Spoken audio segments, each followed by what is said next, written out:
Qué tal, amigos? Muy buenos días. Qué gusto que nos acompañen en esta ocasión, en este viernes, en el cual lo prometido es deuda y tenemos la segunda parte de la historia de Antonieta Rivas Mercado. Por eso me atrevo a decirle que está en el lugar correcto. Es porque soy mujer, yo soy Ana Yancy Moreno y esta es la información.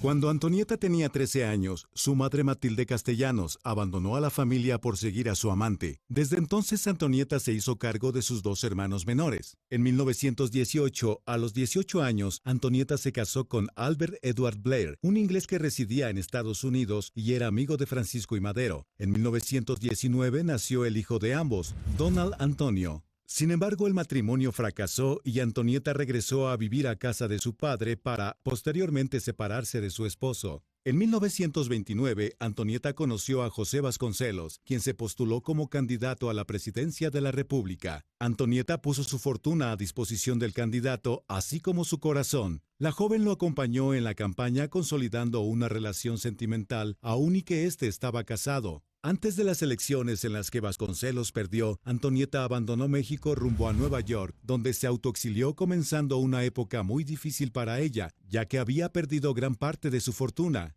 Triste y con carencias decide regresar a México, donde extrae a su hijo Antonio y se lo lleva a Burdeos, Francia. Sin embargo, su salud mental estaba muy deteriorada. Así, el 11 de febrero de 1931, Antonieta se encaminó a la Catedral de Notre Dame con el revólver propiedad de Vasconcelos, con el que se quitaría la vida.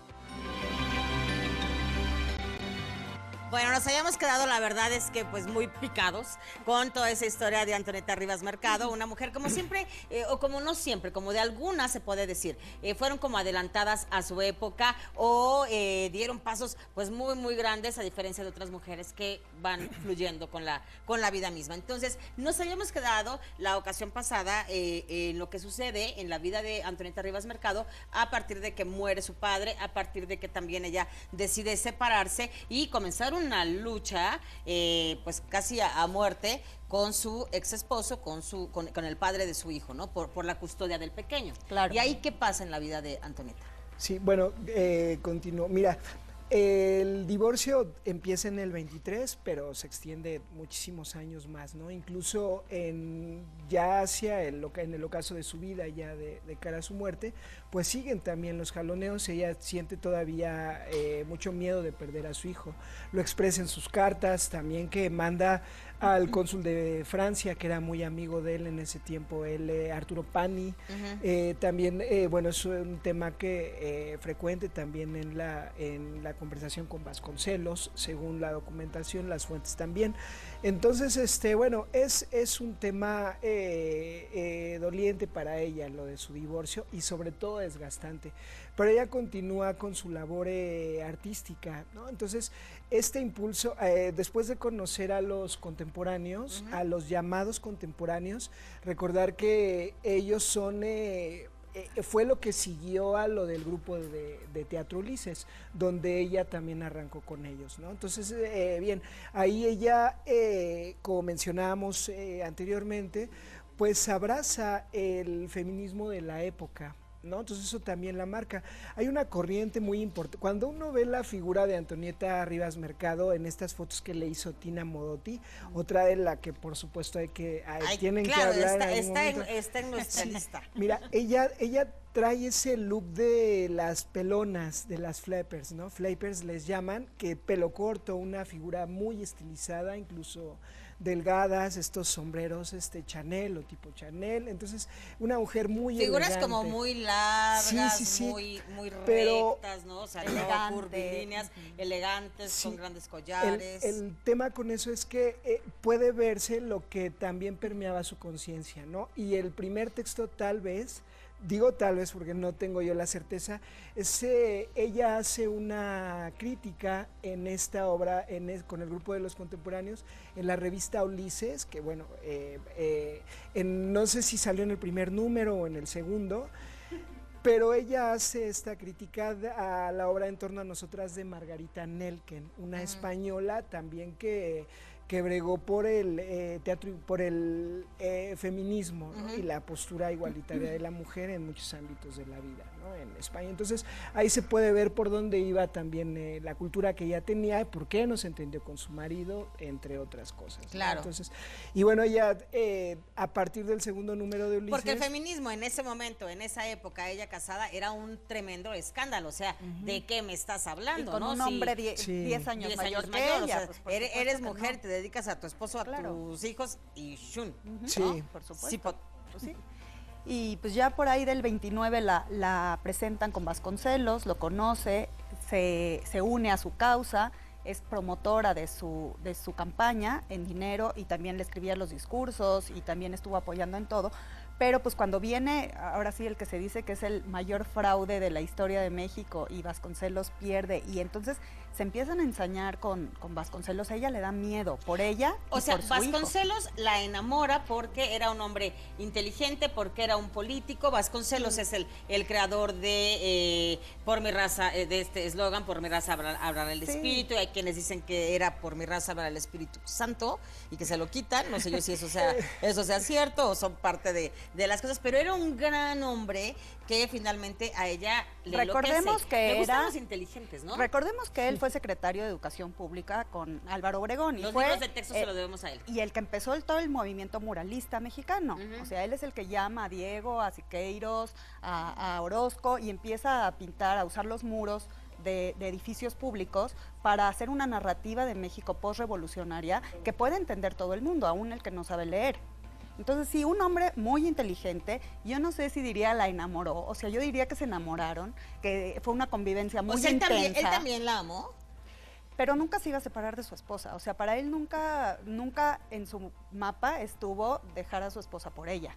O sea, él siempre tuvo muy claro de qué se trataba, ¿no? Y ella era muy apasionada, como ya dijimos, era muy apasionada. Y como ya había comentado Marco, pues ya había tenido otros episodios también fallidos. Entonces, sí, a mí por eso yo digo, y empecé diciendo que es una mujer muy compleja, porque muy inteligente, muy brillante, haciendo muchas cosas, pero de pronto caía en unas depresiones muy profundas, muy tremendas.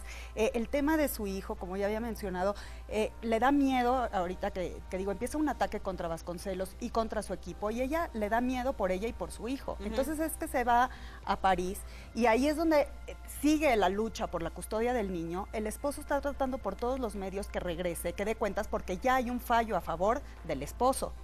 Ya hay un fallo que tiene, y por eso también ella no Tenía regresa. que devolver al niño. Más o no menos, devolver, pero eso es sí lo iba a que ser la decían. custodia para Y el entonces papá. Pani, ya que lo menciona Marco, le decía, a ver, relájate, tranquilízate, ve y arregla las cosas. Yo hasta el momento no he conocido jamás que le quiten a una mamá a su hijo. Vas a poder arreglarlo, tranquilízate. Eso más lo que decía, como ella había sido la albacea de la fortuna que dejó el papá, y ella la dio para todos estos proyectos culturales. Los O sea, hermanos, sí la dilapidaba. pues sí, la ¿no? dilapidó, es la palabra, y los hermanos Sí. no estaban muy contentos con el tema. ¿Qué pasaba? Por ejemplo, ella era amiga de los contemporáneos, tenía Financiaba amistades los en proyectos. la alta aristocracia y demás, pero además de que estaba financiando estos proyectos artísticos, también era una época de mucho derroche en fiestas, en reuniones, demás, ¿no? Así era la vida de ella, era una... No sé eso, no sé si derrochaba en fiestas y en esas cosas, pero sí financiando todos estos proyectos. Y entonces, pero no era solo de ella ese dinero, ese es el tema. Era también de los hermanos. Era de los Sí. hermanos, y por eso la quieren obligar a regresar a México para poder poner, y entonces es cuando el hermano Mario le dice que le han robado todo lo que había guardado en el claustro, ya si quiere Marco contar esa historia de la casa, que se la Sí. dejan a la hermana, etcétera, y ella se pone mal, y en vez de regresar, toma decisiones muy, Porque muy el papá muere y la deja a ella como albacea. Albacea. Hay una casa que todavía existe, que está Sí. en la colonia Guerrero, ¿no? Exacto, en la Es donde ella calle nació. de Héroes. Ujú. Sí, ahí nació ella. Bien, bueno, sí, hay llevas las actividades altruistas a la par de las actividades artísticas y culturales. Su legado permanece hasta hoy. Ya hablaremos un poco más adelante de eso. Vamos a un corte y regresamos para seguir hablando sobre qué es lo que pasa con esta casa, que todavía existe, que la podemos Sí. ver, que es construcción de su padre, y por qué ella al final guarda cosas en el claustro y demás. Es la apasionante vida de Antonieta Rivas Sí. Mercado. No se vaya porque soy mujer.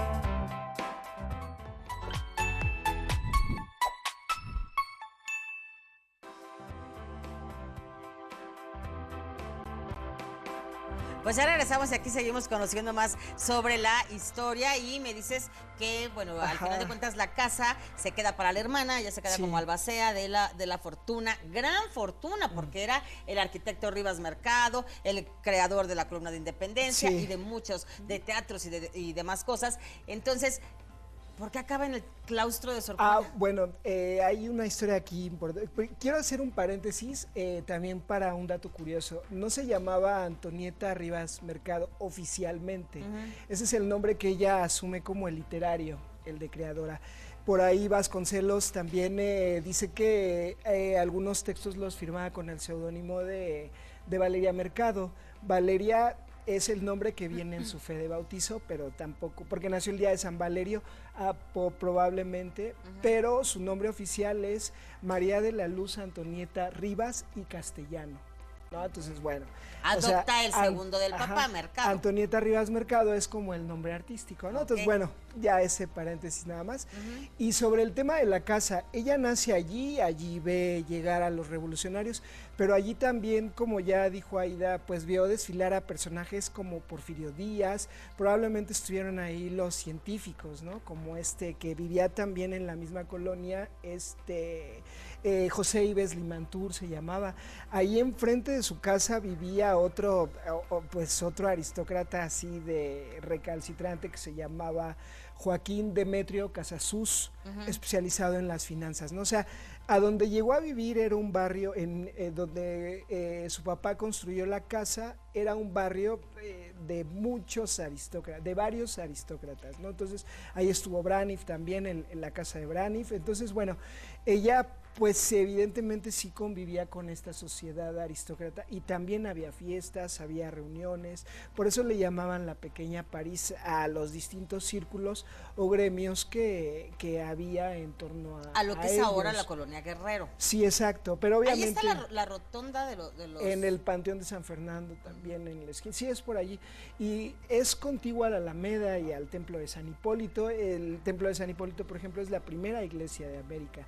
Y en la escena trágica le tiran un cañonazo, le tira el torreón y eso lo ve Antonieta. Entonces, Antonieta ve esa realidad, pasa de tener en una década fiestas así de pipa y guante al ocaso, ¿no? Con la revolución. Entonces, pues es evidente que ella sí tiene este desgaste. Entonces,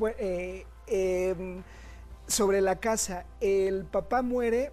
Y ella habita ahí toda su vida, se va con Alberto, etcétera, es con Albert, su esposo, porque era inglés, y a su vuelta de París y con la muere el papá, los contemporáneos, etcétera, pero también tiene que desocupar ya la casa, porque la hermana le dice, bueno, te tienes que ir de aquí. Es mía. Y ella le dice, bueno, pero me llevo los muebles. Ella se va a la calle de Monterrey a vivir con sus dos hermanos menores que todavía, y su hijo, por supuesto, ¿no? Entonces, utiliza heredó también del padre el claustro de Sor Juana Inés de la Cruz en San Jerónimo. Ah, era de ella. Sí, se lo heredó su padre y su padre lo tenía porque Porfirio Díaz solía pagar con predios de ese calibre los trabajos de distintos cortes.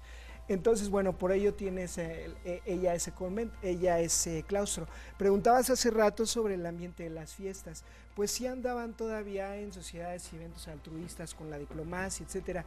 Pero allí lo relevante, por ejemplo, un dato curioso que ejemplifica que todavía tenían como esa, ya ella sin el padre, como todavía esa vocación, es que un día ella está en Europa y la hermana le dice, no me acuerdo si en Nueva York o Europa, y le habla a la hermana menor y le dice, oye, fui a buscar los muebles, porque voy a hacer un baile.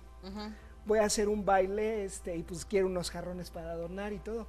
Fueron al convento y pues ya no había nada, ¿no? Se los robaron. O sea, sí les robaron. Sí, y hay otra anécdota después que además estamos hablando de muebles, de... Sí, no, bueno. Parafernalia y adornos y demás. Exacto. Carísimos. Bueno, esa casa fueron por los materiales a Londres, tiene mosaicos, tiene cedros, maderas de cedro. O sea, si la casa en sí, el cascarón, todo estaba hecho exquisito, imagínate los muebles, imagínate las cortinas, los tapices, los adornos. ¿En qué calle estaba?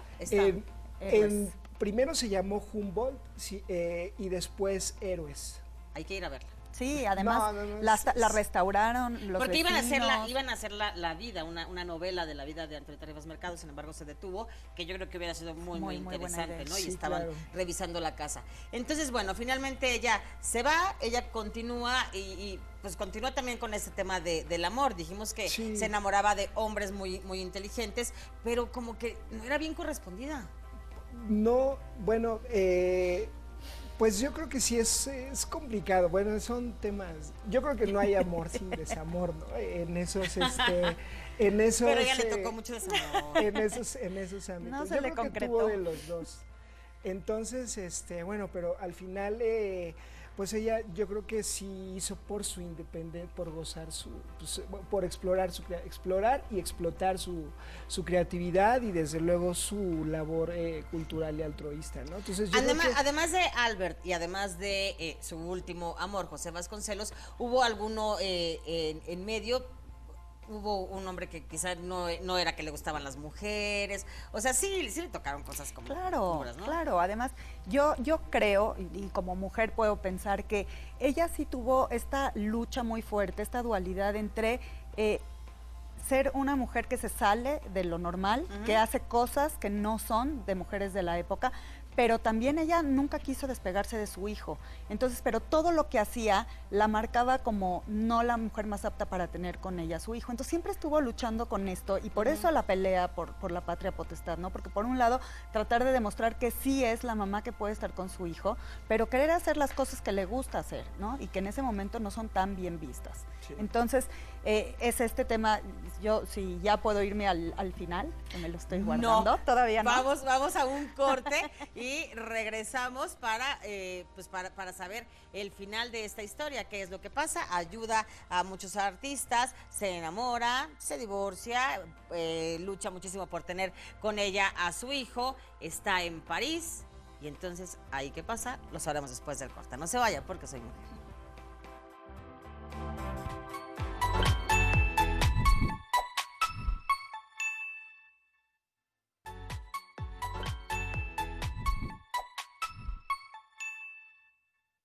Atención a mujeres en situación de violencia mediante la línea 800-108-4053. Se brinda atención a través de la línea telefónica a mujeres, sus hijas e hijos en situación de violencia de género. Opera las 24 horas del día, los 365 días del año. La atención es gratuita, confidencial y de fácil acceso. Utilice este número 800-108-4053.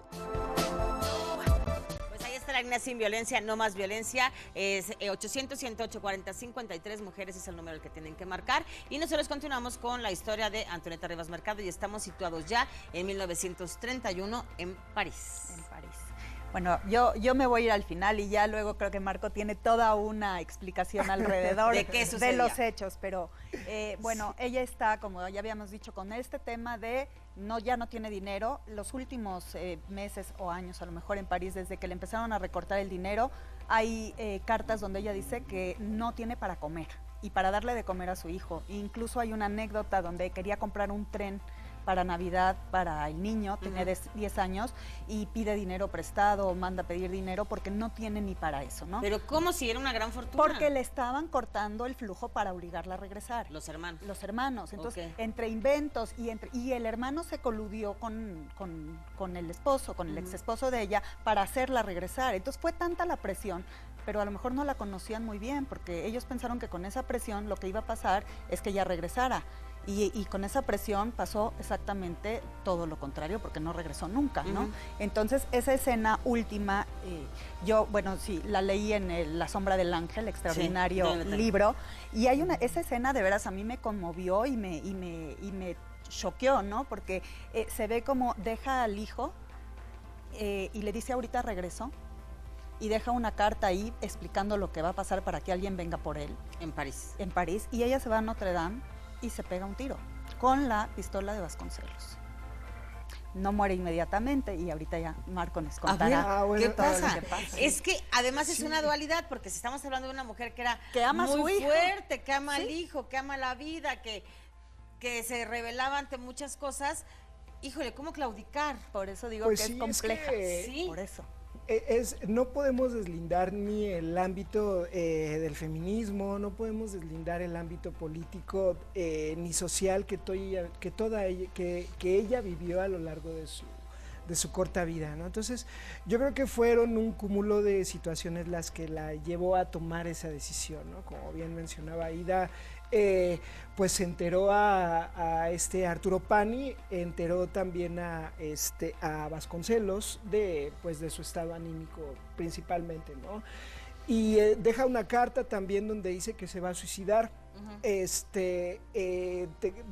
Palabras más, palabras menos, la carta dice al principio que se va a pegar antes del mediodía un balazo, ¿no? En la catedral de Notre Dame. Entonces, pues esa es la carta de la que habla Aida. Líneas más abajo, es una hoja que se encuentra, bueno, obviamente la escribe en un papel, ¿no?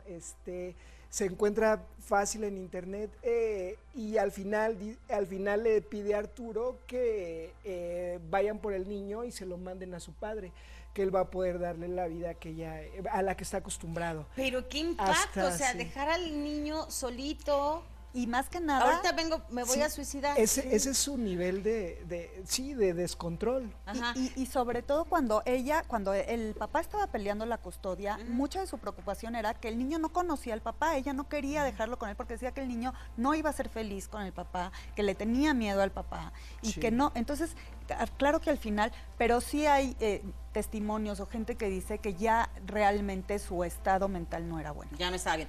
Pero, Claro. pero yo siempre he tenido la idea, y leyendo este libro de La sombra del ángel y diferente bibliografía, yo siempre he tenido más bien la idea de que ella se suicida por amor. Yo pensaba, Pues, es que se acaba el dinero que tenía en la campaña presidencial de José Vasconcelos, él la desdeña y entonces ella dice, Se queda pobre y sin sin amor, bye. Pues el desamor evidentemente cruza por momentos de desdicha, ¿no? Anímico, yo creo que eso para cualquier persona, o por lo menos en la normalidad que yo conozco es así. Probablemente también es factor, pero no es el único, y para eso existe también el diario de Burdeos. Ella escribe cartas y cartas y cartas, un diario también, que después se encuentra también la bibliografía en internet, y en donde ella narra todo, pues tanto su estado anímico como sus vivencias en esa etapa que va de que sale de México y llega ya a Burdeos, después en París, etcétera, y entonces se ve mucho de las razones y están latentes todo lo que ya mencionamos. Todo lo que fue haciendo. Y Aquí- entonces llega a Notre Dame, se dispara. Sí, ¿Y qué pasa? yo creo Cuéntanos que, el final, que nos bueno, queda bien poco tiempo. Sí, pues ella se quiere disparar en el corazón, pero termina haciéndolo en el pulmón. No se muere de inmediato.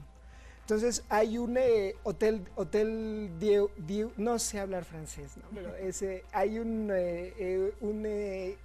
hospital enfrente, y ahí es donde ella termina siendo internada y muere un rato después. Se dice que la tradición dice que al oír el disparo salió un padre de la sacristía, la ve, le abre la sangre y todo, le abre el pecho y le ve una medalla de la Virgen de Guadalupe.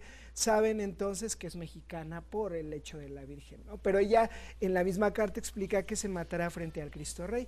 Hay una anécdota otra vez curiosa, que es el hecho de que la Catedral de Notre Dame, el gobierno de Pascual Ortiz Rubio, el mismo que gana fraudulentamente la presidencia de Vasconcelos, mandó una imagen de la Virgen de Guadalupe allá, por eso como a manera de disculpa por lo que había pasado. Ah, ok, entonces esa capilla que vemos en la actualidad fue posterior a este evento.